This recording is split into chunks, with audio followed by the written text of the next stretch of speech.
Hola, ¿qué tal? ¿Cómo estás? Mi nombre es Kevin Morales y te quiero dar la bienvenida al episodio número 49 de Dev Locos. Recuerda, el podcast más loco de todo el mundo. En esta ocasión tengo una gran amiga que no he tenido la oportunidad de conocerla personalmente. Su nombre es Laura Zanabria y hoy está con nosotros. Hola Laura, ¿cómo estás? ¿Qué tal? Hola Kevin, bien, muchas gracias y gracias por la invitación. Súper, chévere, chévere. Bueno, cabe recalcar que tuve la oportunidad de conocer a Laura, pues porque hoy en día, como todos ustedes saben, mi stack es mobile. Entonces, estoy con una meta de este año y para el próximo, pues aprender un poco lo que es frontend y backend. Así que Laura tiene un canal de YouTube en la que pueden obtener mucha información acerca de esto, ¿sí? Al final del podcast, pues le estaremos dejando las redes sociales para que la puedan contactar. Ahora sí, Laura, vamos a empezar y lo primero que quiero preguntarte es, ¿quién es Laura Zanabria? Bueno, yo soy desarrolladora de software. En este momento trabajo también con arquitectura, pues estoy en un proyecto con una empresa que es de arquitectura de software, entonces estoy aprendiendo también de eso. Y en general, pues toda mi experiencia pues ha sido como desarrolladora, especialmente pues en el backend, aunque igual sí comencé trabajando como full stack. Ok, ok. Y mira, cada vez que un invitado me nombra esta palabra de full stack, pues vengo con la pregunta del mito, si es que es de verdad que hoy en día existe un full stack como tal. Porque recordemos que el full stack conlleva entenderlo todo desde un inicio hasta un final. Entonces, ¿qué piensas acerca de esto? Yo pienso que es más como una oportunidad, como que al principio pues uno no sabe cómo qué es lo que le gusta, en qué se quiere enfocar, entonces es más como una oportunidad como de conocer un poquito de cada cosa. Pero pues es cierto que al ser full stack uno no se especializa en nada, sino que va conociendo como de todo un poquito y ahí se va dando cuenta pues realmente hacia dónde es que se quiere enfocar. Ok, súper, súper chévere. Ahora, mi pregunta también va, ¿quién es Laura Zanabria fuera del mundo tech? Pues fuera del mundo tech, soy amante de los gaticos, tengo 3 gaticas. Me gusta mucho la salsa, escucharla y bailarla también. Soy patinadora. Ah, interesante. Anteriormente pues estaba entrenando, ya le he bajado un poquito, pero igual me gusta mucho patinar, es algo que me ha gustado desde niña. Y también pues soy creadora de contenido, pues para compartir lo que sé y eso. Y también me gusta mucho la fotografía, entonces en este momento pues soy estudiante primípara de fotografía. Chévere, chévere, Laura. Oye, Laura, bueno, vamos a pasar con el siguiente tópico y prácticamente es hablar sobre tu experiencia como desarrolladora de software. Y vamos a decir unos años atrás y me gustaría saber cómo empezó todo esto, cómo fue ese amor a primera vista sobre el software y cómo fuiste creciendo. Pues inicialmente, digamos que cuando yo empecé a estudiar, la verdad ni siquiera sabía qué era eso de la programación. Pues eso era lo que yo pensaba porque después encontré como unos cuadernos del colegio donde sí tenía unos diagramas de flujo, pero pues yo dije como, o sea que sí había programado, pero pues no me acordaba bien de eso. Como que empecé a estudiar sistemas y fue más pensando en que me gustaba la informática, pero no sabía muy bien qué era el desarrollo. Y pues cuando me empezaron como a poner problemas en el salón y como a resolver algoritmos y todo esto, pues me gustó mucho y ahí fue como donde comencé como con ese amor hacia la programación, más que todo por el resolver problemas. Y ya pues cuando empecé a trabajar, eso fue pues ya finalizando la universidad, todavía ni siquiera tenía el título y me presenté pues a varias empresas y pues ahí pasé a una y ahí fue donde pues empecé como tal ahí sí a desarrollar. Genial, chévere, chévere, Laura.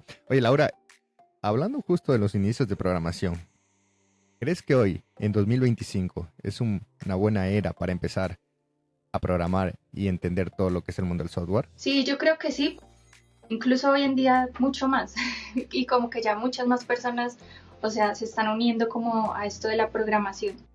Y ahorita pues está como el boom de la inteligencia artificial, entonces se está requiriendo como mucho personal para programar y que tengan conocimientos con inteligencia artificial. Entonces yo creo que sí, esto sigue creciendo mucho. Sí es una muy buena oportunidad todavía para estar en el mundo de la programación. Excelente, excelente. Bueno, vamos a seguir con el podcast y ahora vamos a aterrizar más tu experiencia y me gustaría saber cómo ha ido transicionando pues los lenguajes de programación desde el día uno que pudiste tocar algún lenguaje hasta el día de hoy a cuál te estás dedicando. Bueno, pues inicialmente fue como lo que las empresas requirieran. Como que a medida que fueron necesitando, pues yo fui aprendiendo. Entonces, incluso el primer lenguaje es uno que es como basado en COBOL, Wow. que era un lenguaje propio que tenía la empresa, pero pues era como basado en ese. Entonces, ese fue como el primero.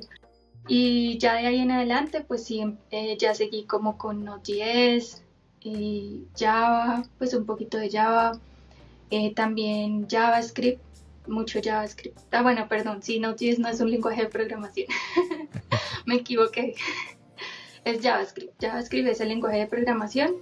eh, y pues sí, con ese fue como el primero, digamos, que aprendí de backend como tal. Ok. Y luego comencé con el lenguaje de Go, que ese pues es un lenguaje que me pareció pues muy chévere de aprender porque es un lenguaje flexible, tiene como un poquito de cada uno de otros, pues tiene cositas como de Python, de también otras de Java, digamos que se puede implementar, aunque no es un lenguaje orientado a objetos, se puede implementar la programación orientada a objetos y tiene cositas de C++ como eso de los apuntadores, pues no sé, es un lenguaje que me gusta mucho también. Genial, genial, Laura. Sí, la verdad que tengo algunos colegas que están ya iniciando en el mundo de Go y me están diciendo que tienen una buena perspectiva sobre este lenguaje y que creo que puede ayudar a muchas personas en el backend para construir mucho, digamos, mucho software mucho más rápido, ¿no? Como por ejemplo, hace poco tuve la conversa con un compañero de trabajo y me decía que con Go había hecho una API pues, en pocas líneas de código y muy rápido. Entonces creo que es una evolución y la idea de hoy es tampoco no casarse con un lenguaje de programación, sí dar el expertise en un lenguaje como para poder entenderlo mejor, pero también probar de todo. Y justamente es algo que en su momento pues te lo estuve diciendo a principio, porque yo llevo más de unos 7 8 años con la parte mobile nativa y lo que estoy intentando también es conocer lo que hay después de eso, ¿no? ¿Qué quiere decir el frontend, el backend y todo lo que lleva un ecosistema? Puedo generar un software del inicio al fin, pero sí me gustaría también conocer otros lenguajes y aprovechar hoy la inteligencia artificial, que es de una forma que nos ayuda a aprender mucho más rápido. Sí. Vamos a pasar al siguiente tópico, que es justamente hablar sobre la AI y el software. Y estoy seguro que te han hecho esta pregunta o es más en tu comunidad de tu canal de YouTube. ¿Y qué piensas acerca de que la inteligencia artificial reemplazará a los desarrolladores de software? Pues yo pienso que hay muchas cosas que todavía no puede reemplazar la inteligencia artificial. Una de esas pues es como la creatividad y toda la parte humana como de comunicación, de ciertas ideas. Digamos que la inteligencia artificial es una herramienta en este momento, que puede ser que más adelante sí reemplace como ciertas tareas que podemos llegar a automatizar, de eso sí puede pasar, pero igual es algo que no va a pasar como de un día para otro, como de un día para otro la inteligencia artificial pues no nos va a reemplazar. Entonces lo importante es como si ir evolucionando junto con la inteligencia artificial, o sea, ir aprendiendo todas las herramientas, eh, ir programando cosas que tengan que ver con inteligencia artificial y así, pues como todo poco a poco, pero sí no quedarse atrás con eso porque si no ahí sí ya no vamos a estar a la par. Súper, súper chévere, chévere. Oye, y hay un fragmento o una frase, una palabra que hoy en día está de moda, que es el famoso bytecoding, en el que nosotros pues generamos una plataforma, una app, una web en base a instrucciones y que la AI nos va construyendo y construyendo, ¿no? Que se está orientando mucho a que cualquier persona lo pueda hacer. No comparto mucho este estilo de definición porque para tú construir un software no solo es dar una instrucción y ya, de la noche a la mañana pues podemos tener un Airbnb, podemos tener un Uber, no. Creo que es más allá. Entonces, ¿qué piensas acerca de las personas que están utilizando el bytecoding de una forma que no es tan buena y que pone mucha dependencia de la inteligencia artificial? Pues yo pienso que, a ver, esto no, de pronto no es tan malo, pero para personas que tal vez no saben mucho de programación. Entonces son como tal vez plantillas que les sirven como para pues tener como una base. Pero nosotros como programadores Claro, o sea, digamos que si queremos algo más personalizado, porque siempre queremos como personalizar así sea un título, moverlo o alguna cosita, si no conocemos el código, si no entendemos cómo funciona, pues no vamos a poder hacer algo tan personalizado, o sea, eso va a ser algo muy como de plantillas, más no como que uno mismo lo pueda cambiar. Y eso es algo importante porque es que hoy en día sí tenemos la ayuda de la inteligencia artificial y muchas veces como que cogemos y copiamos y pegamos y como, ay, funcionó, ya.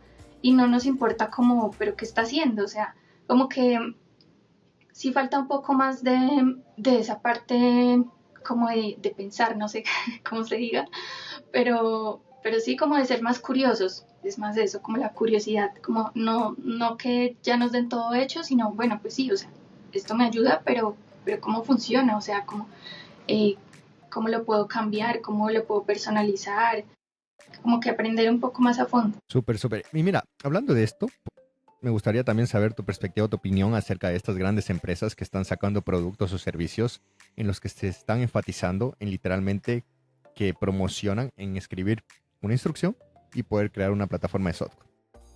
¿Crees que el mundo tiende a eso, a que los desarrolladores en algún momento solo vamos a estar dándole instrucciones a una inteligencia artificial para poder crear algo y claramente después poder modificarla con nuestros conocimientos? ¿O nos están vendiendo humo estas grandes empresas y esto es algo que no va a poder crecer? Pues no sé,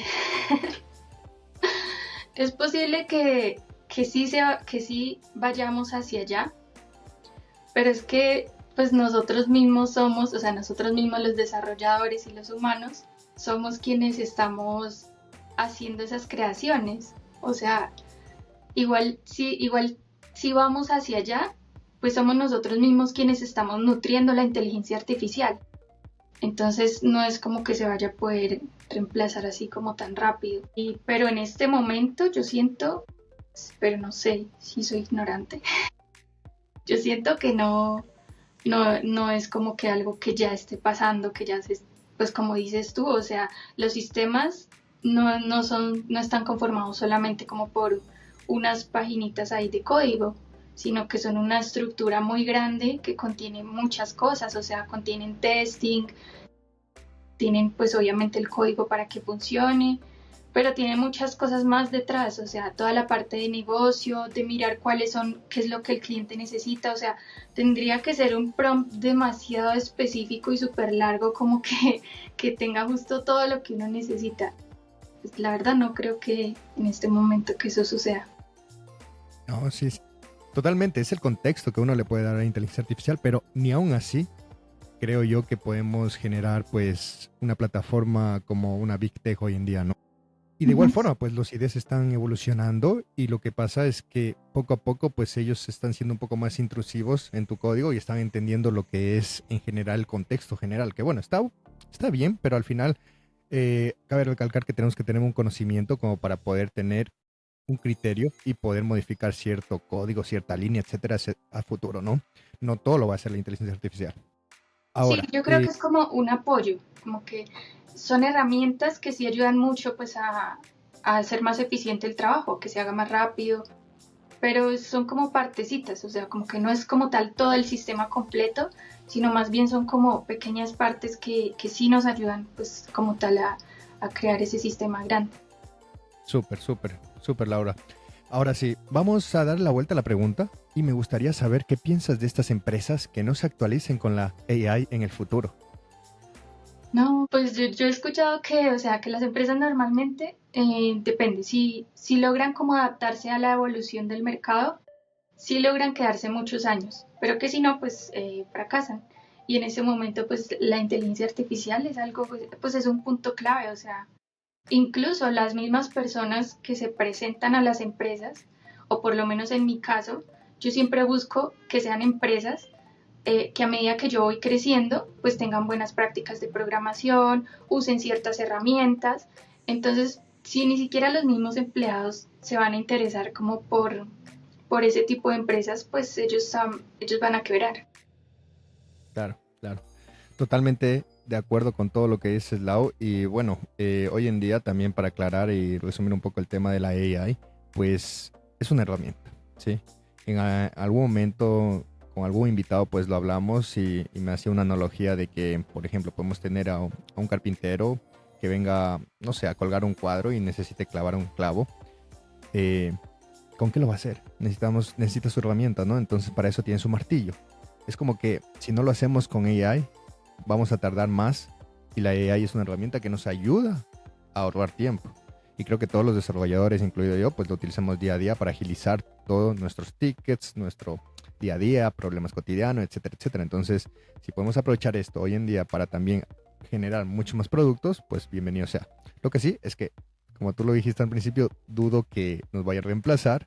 No sabemos si aquí en unos 10 años volvamos a hablar con Laura y bueno, tengamos otra perspectiva, pero esto cambiaría todo, ¿no? Sí. Genial, genial, genial, Laura. Bueno, vamos a entrar a lo que es el tema principal del podcast, que es prácticamente crecer como desarrollador es mucho más que aprender a programar. Y lo que primero que quisiera que me definas, que es un desarrollador de software versus un programador, porque es el mito, ¿no? Que sabemos que soy programador o soy desarrollador de software. Sí, yo pienso que pues alguien que programa es alguien que pues sí sabe cómo echar código y como que hace que las cosas funcionen y ya. Mientras Ok, que una persona que desarrolla pues es alguien que no solamente hace eso, sino que también propone, es una persona proactiva, aprende por su propia cuenta, da nuevas ideas, ve más allá del código y es como esto para qué se hace y de qué forma de pronto se puede mejorar o se puede optimizar o, o sea, ¿de dónde viene esto? Porque a veces los desarrolladores como que estamos ahí solamente como, ay, hay una nueva funcionalidad y la desarrollamos y la entregamos, listo, bien. Pero como que a veces no tenemos el contexto como esto para qué lo hace la empresa, o sea, qué es lo que quiere con esta funcionalidad. Y de pronto al pensar en ese tipo de cosas, como que podemos hacer mejores propuestas. Como, bueno, pero no necesariamente esta funcionalidad la podemos hacer así, de pronto de esta otra forma. Tal vez esto hace que atraigan más clientes o que aumenten las ventas o bueno, X cosa para lo que sea que se esté haciendo lo que uno está haciendo. Entonces, esa siento que es la diferencia, como tener una visión más amplia de lo que estamos haciendo, no solamente es pues saber codificar. ok, ok. Oye, y se me vio a la cabeza, Laura, que además del programador, además del desarrollador de software, pues también he visto roles como ingeniero de software. ¿Podrías decirnos o cuál sería tu opinión acerca de esta persona que es un ingeniero de software que si lo interpolamos, pues estas tres personas en teoría tendrían que hacer lo mismo, ¿no? A mí, los ingenieros, pues son personas que crean soluciones. Ok, Entonces, ingeniero, pienso incluso que todavía ve mucho más allá, como que son personas que se comunican con los clientes o se comunican con líderes, participan en, pues, en reuniones ya como un poco más importantes. ok, Y pues sí, ellos hacen propuestas de soluciones, o sea, dan opiniones acerca de cómo se pueden mejorar las cosas, ¿no? genial, genial, genial, Laura. Sí, pues la verdad que estos tres roles como programador, desarrollador, ingeniero, pues si lo interpolamos al mundo real, pues puede ser lo mismo, ¿no? Pero la idea es que se pueda diferenciar y dentro pues de un rol como la tecnología y el software, pues sí hay una pequeña diferencia entre ingeniero, desarrollo y programador, tal vez como tú lo pudiste explicar.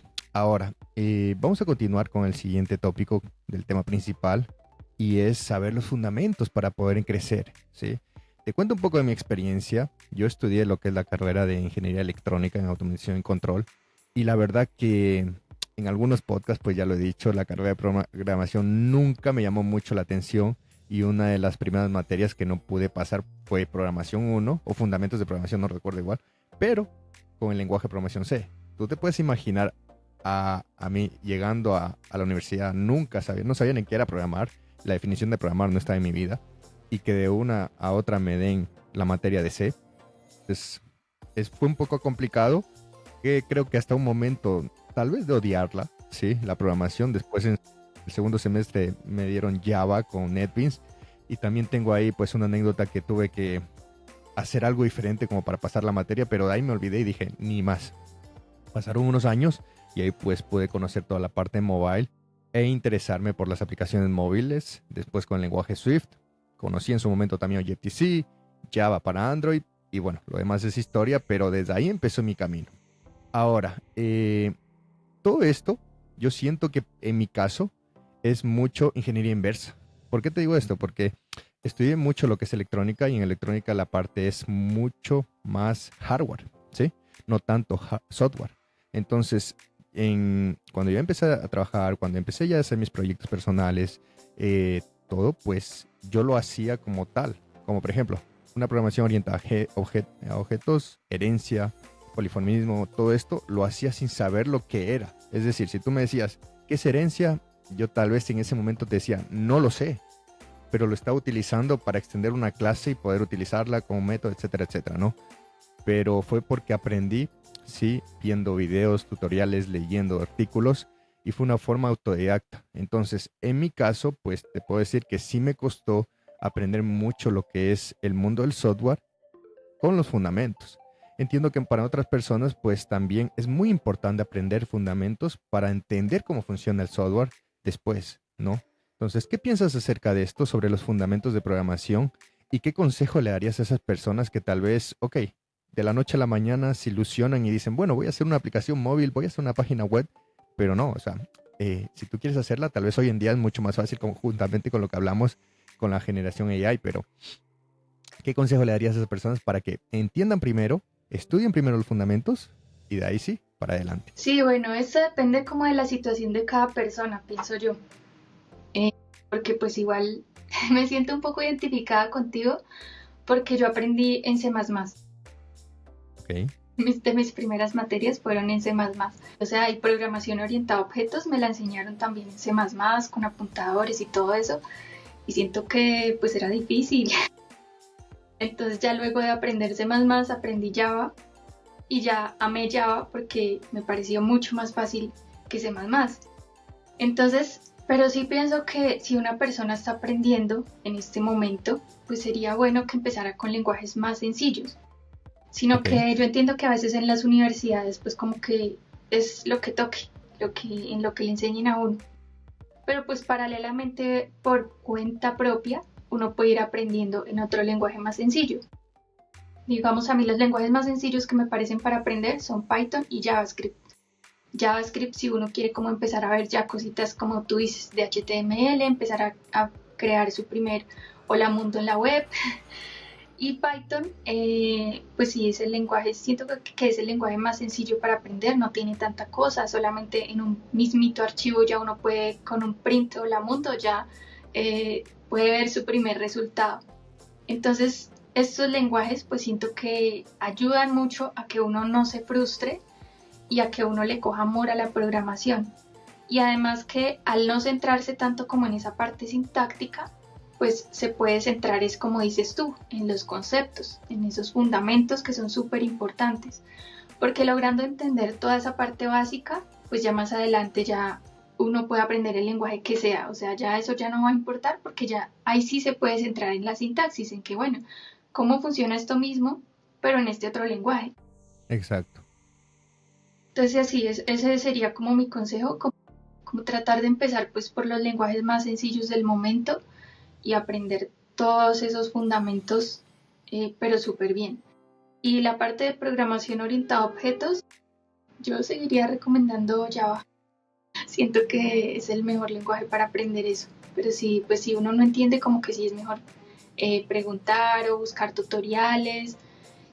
A veces uno no le entiende siempre a la misma persona o cada persona siento que es un mundo y entiende de forma diferente.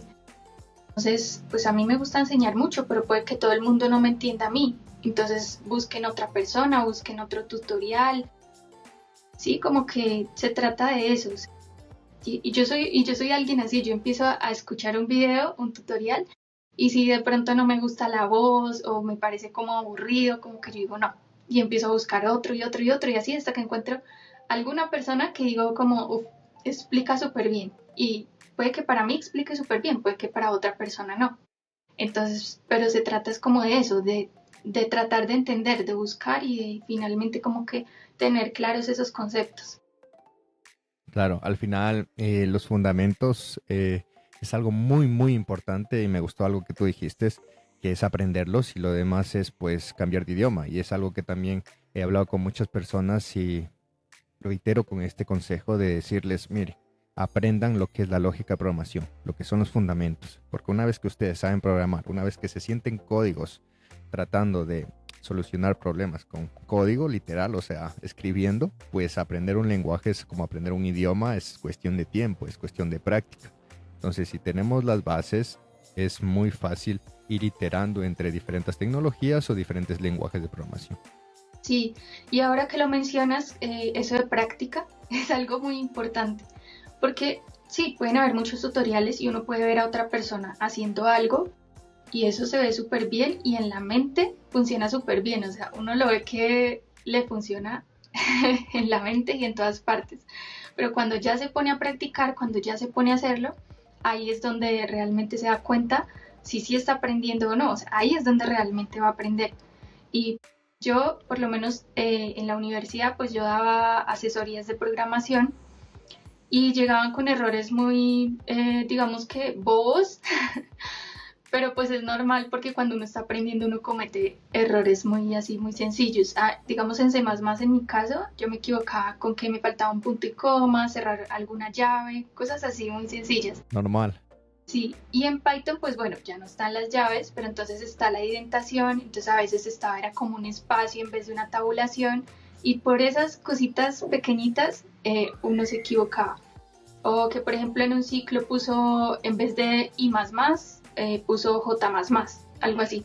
Entonces son cositas pequeñas, pero que con la misma práctica de uno hacer muchos ejercicios, ahí es donde realmente aprende y va aprendiendo de esos errores. Pues totalmente de acuerdo, Laura. Y hoy en día es mucho más fácil aprender esto, aprender un lenguaje de programación. Y creo que para todas las personas que nos están escuchando o viendo en DevLocos, la comunidad, si quieren aprender un nuevo lenguaje de programación o quieren iniciar en el mundo del software, pues tenemos a nuestros queridos agentes de inteligencia artificial como es ChatGPT, Gemini, Cloud, entre otros, que prácticamente le puedes dar un contexto de profesor y empezar, ¿sí? Y eso creo que vale para cualquier materia. Yo recuerdo unos años atrás, y tal vez Laura puede ser también de mi época, en la que nosotros pues éramos googleando y googleando, ¿no? O si no, con el Sí, famoso Stack Overflow. O sea, y al sí, final eso te iba era. a decir que ese era nuestro, nuestro chat eh, GPT antiguo. exacto. Y eso que no somos, entre comillas, tan viejos, entiendo, porque he tenido la oportunidad de conocer a otras personas que nos vamos unos 20 años atrás y bueno, no existía tanto Stack Overflow, no existía tanto Google. Y era la biblioteca, leer un documento, leer un libro y poder empezar a programar.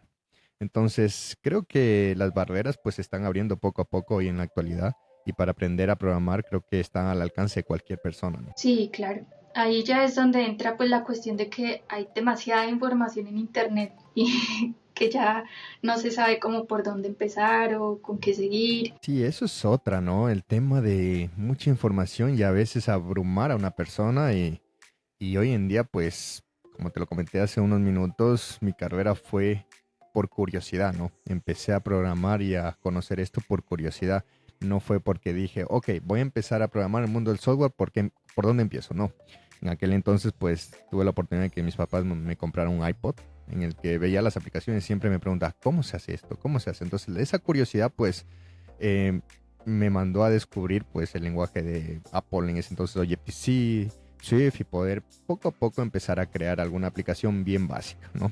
Recuerdo que una de mis primeras aplicaciones fue esta en la que haces el shake con el celular y es una bola de cristal negro y va apareciendo randómicamente una palabra, ¿no? O sea, Sí.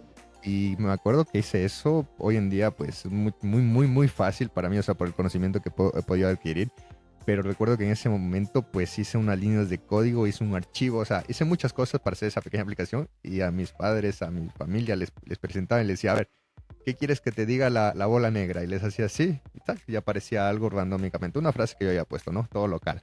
Pero esa curiosidad, pues, me llevó a poder aprender muchas más cosas, ¿no? Hoy en día, como lo digo, es abrumador porque tenemos backend, tenemos frontend. Si no vamos al frontend, pues, lo desmenuzamos, tenemos la parte mobile, tenemos la web, tenemos business analytics, data science, un sinnúmero de oportunidades dentro del mundo de la tecnología que podemos aplicar, ¿no?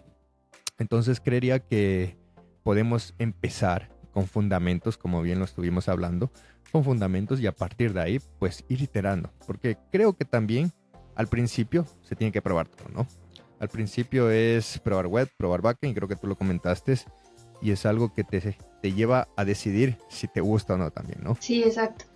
Sí, es ir como probando y viendo qué es lo que nos gusta. O también a veces es cuáles son esas oportunidades que se nos presentan. Que a veces simplemente es como se Exacto, presentó la totalmente. oportunidad de esto, pues, y ya uno decide como sí, si quiero o no quiero. Si quiero arriesgarme y mirar a ver por ese lado o no, me siento bien con lo que estoy, mejor no me voy por ese lado. Entonces sí. Chévere, chévere, Lau. Bueno, vamos a pasar al siguiente tópico del podcast y es prácticamente hablar sobre el senior fue junior, ¿sí? Sabemos que hoy en día, pues, las ofertas laborables no están tan arriba, no están en su pique como estuvieron hace unos 4 años atrás y muchas consultoras o empresas grandes están buscando personas con un nivel avanzado en el tema de la programación o en el tema de un lenguaje concreto, como puede ser un senior. Ahora, ¿qué piensas acerca de esto? Tú como imaginemos que tú podrías ser una empresa en la que tendrías que contratar a personas. ¿Tú crees que podrías dar la oportunidad a muchas personas para poder empezar como son los juniors, son los trainees? ¿Sí? Porque la idea es que hoy en día todo se está sobrevalorando y si nosotros pues podemos buscar otra oportunidad, tú puedes ser senior en un lugar, pero puedes ser junior en otro. Entonces, eso de consistencia sí me gustaría saber tu perspectiva o cómo lo podrías tú llevar siendo una empresa grande. ¿Qué te imaginas? Pues eso que dices me da un poco de risa porque pues uno ve ofertas laborales a veces como de junior con 2 años de experiencia y que tiene que saber pues un mundo de cosas. Y pienso que sí es importante que reciban pues de todo tipo, o sea, solo senior no, sino que tiene que haber niveles. Eso siempre tiene que pasar porque pues igual algunos van saliendo, otros van entrando. Hay que dar oportunidades de crecimiento y si todos son senior, entonces ¿qué oportunidades de crecimiento van a haber? O sea, tiene que haber siempre desde el primer nivel, desde junior hasta senior y más allá. Sí, pienso que deben haber de los tres y que además eso es algo nutritivo, como que cuando uno es junior, pues está aprendiendo, necesita preguntar, necesita aprender de otros. Incluso hay veces que así siendo junior saben cositas, entonces les enseñan también a los senior. Y de todas formas, un senior siento que no es una persona que se las sepa todas, sino que es alguien que tiene un poco más de experiencia a nivel laboral, que sabe cómo comunicarse, que sabe cómo poner ciertos límites, que sabe ayudar a otras personas, o sea, ya ha tenido pues una experiencia en ese mundo y es más que todo en ese sentido y obviamente técnicamente pues también tiene un poco más de habilidades, pero es como eso, como que entre junior, semi-senior, senior, pues entre todos como que es algo que uno se puede ayudar a nivel laboral, entonces como que sí deberían haber de todo y por lo menos yo también, pues cuando empecé yo era todavía estudiante, era terminando mi universidad y me parece como algo bonito, como que poder tener esa oportunidad de poder ir a clases, de poder terminar ese estudio y pues qué bonito una empresa que da esas oportunidades porque yo me siento muy agradecida con esa empresa y la recomiendo mucho. Entonces como que digo, son empresas que quedan en el corazón. que, Súper, súper. sí, o sea, que uno siempre lleva pues en buen concepto. Y todas las empresas que dan esas oportunidades pues a personas que aprenden, como que siento yo que son buenas empresas, que no se Wow, preocupan solamente como por ellas, de que es que necesito tener esto, necesito tener como el personal más calificado, sino que no, son humanos, o sea, cuando como que a las empresas les entra esa parte humana, también a uno le dan ganas de trabajar ahí. genial, genial, Laura, genial. Oye, muchas gracias por compartirnos esto. Y bueno, dijiste una palabra que me surgió una preguntita acerca de esto, ¿no? Que es el tema de ser semi-senior o middle en el mundo del software. hay un mito también entre muchas personas, y he tenido la oportunidad de conversar con algunos invitados, en los que o eres junior o eres senior, pero no existe la mitad, no existe el middle ni el semi, ¿sí? O es blanco o es negro, ¿no? Prácticamente. ¿Qué piensas acerca de esto? O si crees que existe un rol como tal para una persona que está transicionando, y cuál sería como que desde tu punto de vista las responsabilidades de esta persona, ¿no? Porque al final, o hago un poquito junior o hago un poquito senior, ¿no? Sí, no, yo sí creo que existe ese nivel, o sea, para mí sí, porque yo lo he sido, he estado ahí como en ese punto. Lo que no creo es que exista como algo como, o sea, como fijo, como que o tú eres semi-senior, o tú eres junior, o tú eres senior. No, yo pienso que eso depende de la empresa en la que uno trabaje.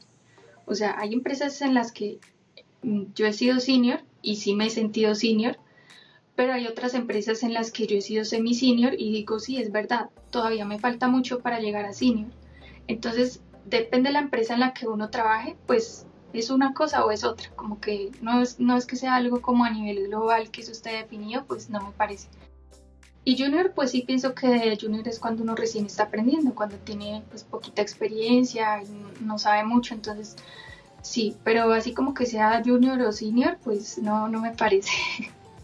Sí, Genial. sí hay como ese intermedio como entre todavía me falta aprender cositas, pero ya tengo cierto conocimiento para enseñarle y ayudarle a otra persona. Genial, genial, Laura. Oye, de verdad, muchísimas gracias por compartirnos este conocimiento, y bueno, vamos a pasar al siguiente tópico, en el que es una pregunta que vengo haciendo a todos mis invitados en esta segunda temporada de Deblocos, que es, ¿qué le dirías a la Laura Sanabria de hace 10 años atrás?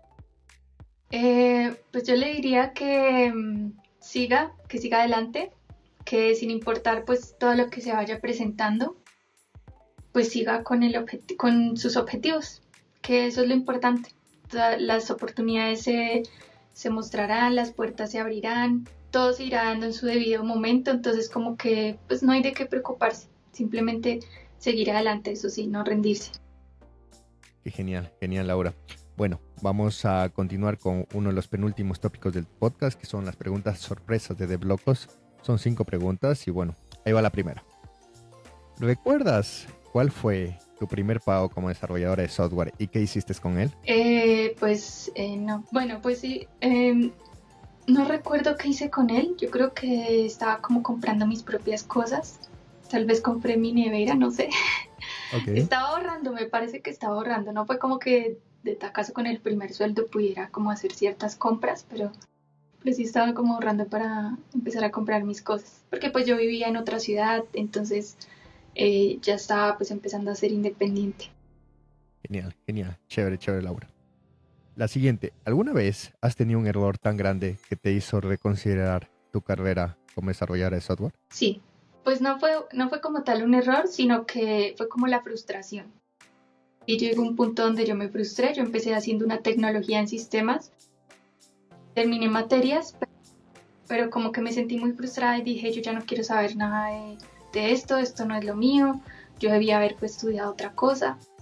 Y me pasé a estudiar matemáticas, porque estudiando sistemas como que había un profesor muy apasionado por las matemáticas, que era el que nos enseñaba cálculo, y como que a mí se me pegó eso y dije voy a estudiar matemáticas. Pero estudiando matemática pura, ya me di cuenta y dije como no. O sea, como que no se me venían ideas para resolver los ejercicios, como que me parecía muy difícil y yo decía, por lo menos en sistemas, así sea la peor solución, o sea, así sea la menos óptima, siempre encontraba una solución. Y entonces ya dije como no, hice nomás como un semestre y otra vez empecé a estudiar ya Mm. como tal la ingeniería. Genial, genial. Sí, me identifico contigo porque yo empecé estudiando agropecuaria antes de ingeniería electrónica, y era porque, bueno, yo vivía a unas, bueno, sigo viviendo a 3 horas de la capital, pero en ese entonces uno de mis sueños era irme a estudiar a la capital, a Quito, y siempre le decía a mis papás, yo me voy a ir a estudiar a Quito cualquier carrera que enfrente diga ingeniería. Y como en ese entonces entraba por un examen, pues di un examen y me salió agropecuaria, y dije, bueno, vamos. Chistoso porque mis papás tienen una finca y yo no es que voy muy seguido allá, entonces mi mamá me decía como que, ¿cómo te vas a ir a estudiar algo que no te gusta? No, mamá, me voy a probar. Me fui a probar un año y literal, en cuanto vi el chance de poder cambiarme, pues me cambié a electrónica. Y mira, acabé la carrera ya en sexto semestre. Recuerdo también que quise cambiarme a sistemas. Vino mi papá y me dijo, mira, mira, mina y después haz lo que te dé la gana. Literal, así me dijo con esas palabras. Entonces le hice caso y ahí fue cuando ya empecé paralelo a estudiar. Los últimos semestres de electrónica sí fue duro porque empecé a estudiar lo que es electrónica, terminar. Tú sabes que ya lo último ya es para acabar y también pues aprender todo este mundo de software. Lau, dijiste ahí una palabra que me gusta, que es la palabra frustración. Y creo que sentimos muchas veces nosotros los desarrolladores en este mundo. Y eso pues no creo que haya una cura para poder decir no a la frustración dentro de este mundo, ¿no? Entonces, antes de seguir con las preguntas, ¿qué consejo le darías a estas personas que se frustran, ¿no? En el mundo del software y creen que pues esto no va a existir, sino que sí va a existir durante muchos años, durante todo el tiempo que te conlleve estar en el mundo del software, pero vas a tener que saber controlarlo. Sí, incluso estudiar sistemas o programación, pues es una oportunidad para aprender a manejar la frustración, porque esto pues no sucede solamente como tal en la programación, sucede en la vida real, en la vida normal. Entonces hay que aprender a manejarla y pues aquí es claro todo el tiempo, o sea, desde junior hasta senior, hasta líderes, o sea, de todo. Siempre va a existir la frustración mientras estemos programando o ayudando a otros programadores. Eso es algo como del día a día y es algo que nos ayuda, o sea, ya uno aprende como que, bueno, ya sé que no funciona, después lo intento.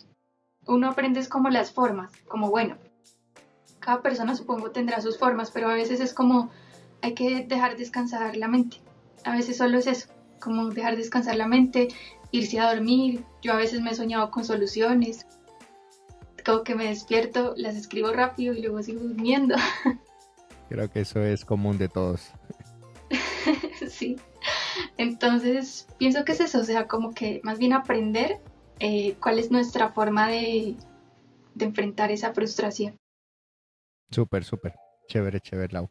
Vamos a continuar con las preguntas y bueno, la tercera pregunta es, si solo pudieras trabajar con un framework o lenguaje por el resto de tu vida, ¿cuál sería y por qué? Pues yo creo que ya me quedo con Java. Ok, ok. Aunque no me gusta eso de que uno solo, ¿no? Pero si fuera uno solo, creo que sería ese. Pues pienso que tiene todo. Tiene programación orientada a objetos, sirve para backend, pues para front también, pero eso ya como que ya casi no se usa. Ok, Sí, ok. para front no, solo para backend. Ahora, démosle la vuelta a la pregunta y es, si pudieras borrar un lenguaje de programación por el resto de tu vida, ¿cuál sería y por qué? Borrarlo, no sé. Uno que hayas tenido una mala anécdota y bueno, no te guste mucho. Es que yo creo que sí he tenido... Ah, de pronto, no, pero es que se van a ofender los de Angular. No hay problema. Dilo libremente, haz un indeciso, no hay problema. Sino que no es tanto por el lenguaje, o sea, yo diría que Lo explicas. bueno, el Claro, framework sería. ya, ¿te doy paso? Vaya, go. Pues yo pensaría que Angular, pero no es porque sea malo, antes al contrario siento que es un framework muy bueno, pero a mí sí se me dificultó mucho aprenderlo. O sea, siento que es muy difícil, no sé, en mi concepto es muy difícil, como que tiene muchas normas, muchas reglas y tiene muchas cosas como para aprender y pues son específicas, ¿no? Porque pues es un framework, entonces todo lo tiene ahí como específico. Es que siento que es como poco flexible. Entonces, sí, se me dificulta y no quisiera volver a programar con ese framework. Y me gusta más React, que es un poquito como más flexible, como más abierto, como a hacer las cosas como uno quiera. Súper, súper, Laura. Bueno, pues te tengo que decir algo. Eres la primera persona de esta segunda temporada en la que elige Java como mejor lenguaje y no lo elimina. Que en un 80-90% de los invitados que han respondido esta pregunta, y creo que lo dije hace muy poco a un invitado, al final de la temporada voy a sacar un podcast con unas gráficas, y PHP son los lenguajes más odiados. Bueno, pues conmigo pueden aprender Java para que ya no lo odien tanto. Chévere, chévere, chévere, Laura. Y Sí, yo bueno, lo amé, vamos, no sé, o sea, como que, no sé si tal vez fue por haberlo aprendido después de C++, tal vez por eso, pero sí, siento que es un lenguaje que tiene muchas cosas con las que se puede hacer mucho y es muy completo. genial, Y pues genial, lo Laura. usan grandes empresas, entonces Sí. sí. Y, Igual que y PHP, es así algo que, raro incluso que yo diga que Angular, porque Spring Boot, que es el framework de Java, también es muy así. O sea, tiene sus reglas, tiene sus cosas, todo se hace muy organizado, está muy estructurado, igual que Angular. Pero no sé si es tal vez por lo que se me dificulta más el frontend, que es por eso. Pero son muy, digamos que organizados, o sea, tienen ciertas similitudes en ese sentido, como en la estructura. wow, chévere, chévere, Lau. Y bueno, vamos con la última pregunta, que ¿qué es lo más raro o inesperado que has encontrado en el código de otra persona? No, la verdad es que yo esas cosas sí no me acuerdo. Bueno, pues te cuento una anécdota de un invitado que me contó. Prácticamente dice que cuando él estaba revisando un PR, pues notó que muchos de sus desarrolladores, no, todos de sus desarrolladores, pues se comunicaban mediante el PR. Entonces ya te puedes imaginar que tenían un chat como para hablar de cualquier X tema. En vez de hablarlo por una herramienta de mensajería, pues hablaban por los PR. Entonces muy raro y bueno, es algo que siempre lo recuerdo y intento comentárselo a otros invitados también. Sí, súper loco, no, la verdad, sí es muy raro empezar a subir commits con esos mensajitos. Exacto. Genial, genial, genial, Laura. Bueno, vamos ya acabando el podcast y por último, me gustaría que nos des un consejo para la comunidad de Blocos, para la gente que nos está viendo y nos está escuchando en este momento y quieren empezar a programar. Pues si quieren empezar a programar, eh, pues lo primero es empezar a aprender como todos los fundamentos de los que ya hablamos, tratar de buscar pues un lenguaje sencillo para hacerlo y no copiar y pegar, o sea, como que aprenderlo muy conscientemente, ser muy consciente al momento de aprender, buscar tutoriales y aprender de cero todos los fundamentos. Ya más adelantico, pues ya sí uno puede como copiar y pegar cierto código que le es útil, pero al principio siento que se necesita mucha práctica y si realmente lo quieren aprender, pues como que sea pues a conciencia. Ok, súper, súper. Chéverísimo, Laura. De verdad, muchísimas gracias por haber estado en el episodio número 49 de Dev Locos de esta segunda temporada. Por último, pues me gustaría pedirte tus redes sociales o dónde te podemos contactar. Sí, a través de mi Instagram, @lausanabria c, lo mismo en TikTok, aunque ahí la verdad no estoy muy activa. Y en YouTube es donde mejor me ha ido, entonces ahí estoy como @lausanabria. Súper, súper chéverísimo, Laura. Reitero el agradecimiento por haber estado en el episodio número 49 de esta temporada de Dev Locos. Y para la audiencia, pues nos vemos en el próximo episodio. Muchísimas gracias. Bye bye. Gracias, Kevin, por la invitación. Chao.